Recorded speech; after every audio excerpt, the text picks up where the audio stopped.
Puluhan warga mendatangi kantor Desa Adat Banyuning Jumat 9 Juni pagi.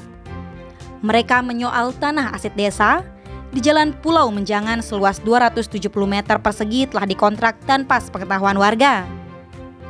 Rombongan warga tersebut diterima langsung Bendesa Adat Banyuning, Wayan Sweta beserta prajuru Desa Adat Banyuning.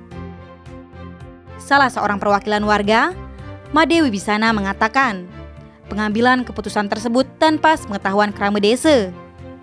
Hal serupa juga dilontarkan Gede Suardike.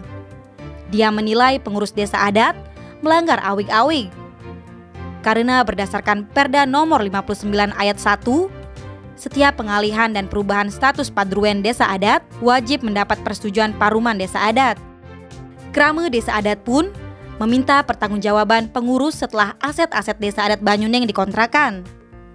Menanggapi hal itu, prajuru Desa Adat Banyuning Ketut Arnawe menjelaskan, berdasarkan awig-awig tahun 1986, tidak dibahas mengenai tanah duen desa atau tanah aset desa.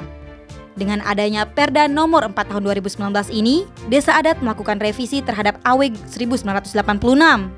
Sepanjang revisi itu dilakukan dan belum disahkan, maka Desa Adat tetap berpedoman pada awig 1986.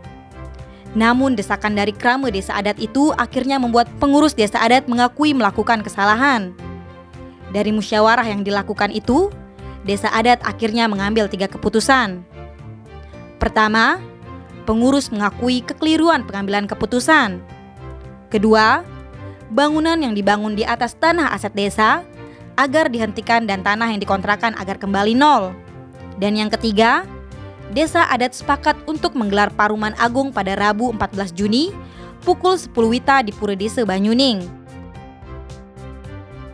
Tim Bali Express melaporkan.